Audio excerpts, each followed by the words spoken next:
Hello students, welcome to the Sindh board lectures by Sanjay Om. आज हम ninth biology के अंदर एक बहुत ही इंपॉर्टेंट टॉपिक डिस्कस करने वाले हैं, डैट इज़ साइंटिफिक मेथड जिसे कहा जाता है, या फिर इसे बाज़ औक़ात बायोलॉजिकल मेथड भी कहा जाता है। ये आपका केमिस्ट्री और बायोलॉजी दोनों के पर्सपेक्टिव से बहुत ज़्यादा इंपॉर्टेंट है, क्योंकि ये नाइन्थ की केमिस्ट्री और नाइन्थ की बायोलॉजी दोनों के अंदर ये मेथड पढ़ाया जाता है। मैं एक ही वीडियो इसके ऊपर बना रहा हूँ ताकि आपको दोनों टॉपिक्स जो हैं आपके दोनों सब्जेक्ट्स के कवर हो जाएं। व्हाट इज़ साइंटिफिक मेथड, क्या है ये साइंटिफिक या फिर ये है बायोलॉजिकल मेथड, क्या है ये? ये एक साइंटिफिक अप्रोच है, एक साइंटिफिक मेथड है जो यूज़ किया जाता है डिफरेंट प्रॉब्लम्स को सॉल्व करने के लिए, जो कि या तो फिर नेचुरली प्रोड्यूस हुई हैं या फिर किसी लिविंग ऑर्गेनिजम्स की वजह से वो प्रॉब्लम प्रोड्यूस हुई हैं। उस लिविंग ऑर्गेनिजम्स में कुछ भी हो सकता है, वो इंसान भी हो सकते हैं, वो माइक्रो ऑर्गेनिजम्स भी हो सकते हैं, और इस तरह के बाकी सारे डिफरेंट एनिमल्स भी हो सकते हैं। इसी साइंटिफिक मेथड को जब हम बायोलॉजी में यूज़ करते हैं तो हम उसे बायोलॉजिकल मेथड कहते हैं। अब इस बायोलॉजिकल मेथड के कुछ स्टेप्स हैं जो कि आपको दिख रहे होंगे। ये कुछ 6 स्टेप्स हैं जो आपके लिए समझना बहुत ज़्यादा इंपॉर्टेंट है। पहले हम लाइन लाइन से तमाम स्टेप्स को समझते हैं। तो सबसे पहले है ऑब्जर्वेशन। ऑब्जर्वेशन आपके पास एक ऐसा स्टेप है जिसके अंदर आप इन्वेस्टिगेशन स्टार्ट करते हो, ऑब्जर्वेशन करते हो, ठीक है, प्रॉब्लम्स के बारे में जानते हो कि भाई क्या प्रॉब्लम है, कैसे हुई है, और उसी से रिलेटेड जो प्रॉब्लम से रिलेटेड जो भी इंफॉर्मेशंस होती हैं आप उसको कलेक्ट करते हो। अब इसमें ना मैं आपको एग्जांपल देता हूँ, जैसे ये बायोलॉजी है तो मैं आपको इसमें एग्जांपल देता हूँ एक पेशेंट की। सोचें एक डॉक्टर के पास एक पेशेंट आता है जिसे मलेरिया हो गया। अब लोगों को पता है कि भाई मलेरिया बहुत पुरानी बीमारी है और मलेरिया जो है वो डेथ कॉज भी करती है। तो इसका जो है हमें उस टाइम जब पुरानी ज़माने की बात है, जिस टाइम मलेरिया उस टाइम आया नहीं था, या समझ लें अभी की बात है, तो क्या हो रहा है कि मलेरिया की अब कॉज मालूम करनी कि भाई मलेरिया क्यों होता है। तो हमने मतलब जो डॉक्टर्स ने ये पढ़ा कि भाई ब्लड सैंपल ले लेते हैं और उसे एग्ज़ामिन करते हैं। जब उन्होंने ब्लड सैंपल लिया, उसे एग्ज़ामिन किया, तो उन्होंने देखा कि उनके ब्लड के अंदर उनको छोटे छोटे सी क्रिएचर्स नज़र आए, कुछ इस तरह के ऑर्गेनिजम्स नज़र आए। उन्होंने कहा कि वो क्या है भाई? उन्होंने कहा कि यार ये तो प्लाज्मोडियम है, ठीक है। उनको पता चला, उन्होंने ऑब्जर्वेशन की, क्या उनको फाइंड किया? उनको मिला प्लाज्मोडियम। ये जो पूरा स्टेप है ना, ये है ऑब्जर्वेशन। क्या किया उन्होंने? मतलब एग्जांपल्स में उन्होंने ऑब्जर्व किया, एक पेशेंट था जिसे मलेरिया हो गया था, तो उन्होंने उससे ब्लड सैंपल लिया। ब्लड सैंपल लेकर जब उसे माइक्रोस्कोप में स्टडी किया तो पता चला कि भाई इसके अंदर प्लाज्मोडियम मौजूद है। ये थी उसकी डॉक्टर की ऑब्जर्वेशन। अब आते हैं हाइपोथेसिस पे। हाइपोथेसिस क्या है कि एक ऐसा प्रोसेस है जिसके अंदर आप ना ऑब्जर्व करते हो जो इन्फॉर्मेशन आपने कलेक्ट की है, ठीक है, फिर उसी इन्फॉर्मेशंस के लिहाज से आप थोड़ा सा इंटेलिजेंट गैस लगाते हो उससे, और ना दिमाग के अंदर सोचते हो कि भाई अब क्या हो सकता है। इस तरीके से आप जो है अपने माइंड के अंदर कुछ आइडियाज़ या गैस लगाते हो। तो अब उसी एग्जांपल को हम दोबारा ले लेते हैं कि जिस शख्स का हमने ब्लड लिया उसके अंदर से हमें क्या मिला?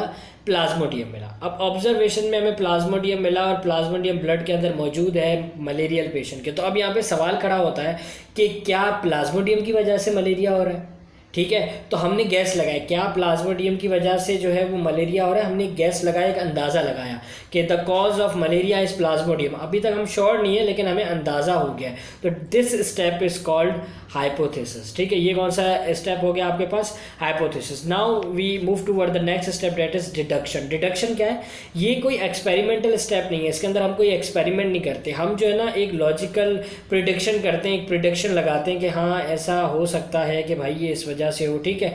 इसके अंदर कोई एक्सपेरिमेंट परफॉर्म नहीं करते। जैसे कि अभी हमने कहा कि भाई प्लाज्मोडियम जो है वो मलेरिया कॉज कर सकता है, तो हमने ऐसे दिमाग में मतलब प्रिडिक्शन लगाई कि जितने भी पेशेंट्स जो कि मलेरिया से सफ़र हैं, जिनको मलेरिया है, तो फिर तो ये प्लाज्मोडियम उन सबके ब्लड में मौजूद होना चाहिए, और जो शख्स हेल्दी हैं उनके ब्लड में नहीं होना चाहिए। तो ये हमारी प्रिडिक्शन है। इसे कहते हैं, इस प्रोसेस को कहते हैं डिडक्शन, जिसके अंदर हम कभी भी कोई एक्सपेरिमेंट परफॉर्म नहीं करते। हम हाइपोथेसिस की बेस पर न्यू मतलब प्रिडिक्शंस करते हैं। This steps is called deduction. Next is experiment. अब हम क्या करेंगे?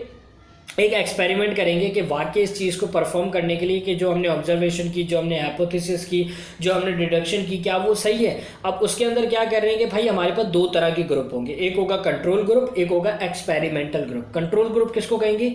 हेल्दी पर्सन को। एक्सपेरिमेंटल ग्रुप किसको कहेंगे? उस मलेरियल पेशेंट को। अब सोच लो, मैंने 100 एक्सपेरिमेंटल मतलब मलेरियल पेशेंट लिए और 100 हेल्दी पर्सन लिए और उनके 100 ब्लड सैंपल लिए। अब जब उनको मैंने इन्वेस्टिगेट किया, माइक्रोस्कोप में देखा, तो मैंने देखा कि वो लोग जिनके ब्लड में जो हेल्दी पर्सन है, उनके जो हेल्दी मतलब कंट्रोल ग्रुप, उनके ब्लड के अंदर मुझे प्लाज्मोडियम नहीं नज़र आया और वो हेल्दी हैं। और वो तमाम लोग जिनको मलेरिया था, जब मैंने उनको टेस्ट किया, उनका ब्लड देखा, तो उसमें मुझे क्या मिला कि भाई इसके अंदर तो प्लाज्मोडियम मौजूद है। तो मतलब इस एक्सपेरिमेंट ने मुझे ये मैंने परफॉर्म किया कि हाँ, जिस शख्स को मलेरिया है उसके ब्लड में प्लाज्मोडियम होगा। तो रिजल्ट हमें क्या मिला? ये रिजल्ट हो गया हमेशा कि Plasmodium is the cause of malaria. इसी के साथ साथ अब थ्योरी क्या है?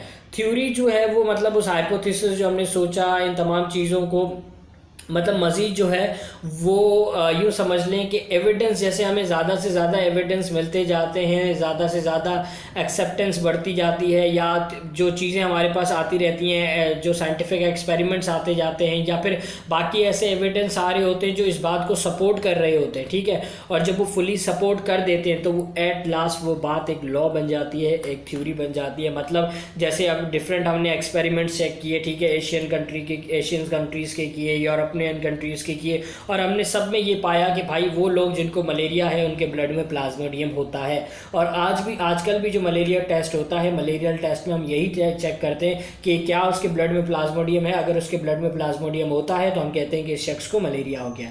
तो फिर इस तरह से डिफरेंट जब एविडेंस मिल जाते हैं तो हम उसको एट लास्ट क्या कह देते हैं? थ्योरी, या थ्योरी ऑफ एवेल्यूएशन, या फिर लॉ। तो ये एक पूरा प्रोसेस है जिस प्रोसेस को यूज़ किया जाता है बायोलॉजी के अंदर, जैसे हम बायोलॉजिकल मेथड कहते हैं, केमिस्ट्री के अंदर जैसे हम साइंटिफिक मेथड ओवरऑल कह रहे होते हैं। और इसी मेथड को यूज़ कर डिफरेंट साइंटिस्ट इन डिफरेंट लॉज को देते हैं। जब आजकल हम जो भी लॉज पढ़ते हैं, वो केमिस्ट्री का लॉ हो या फिर वो बायोलॉजी का कोई भी लॉ हो, उस लॉ के लिए इन्होंने पहले इन 6 प्रोसेस से वो गुजरे हैं, और गुजरने के बाद ही उस लॉ को अप्रूव किया गया है और फिर उसे बुक्स में शामिल किया गया जिसे हम आज पढ़ रहे हैं। आई होप कि आपको ये टॉपिक समझ आया होगा। Thank you.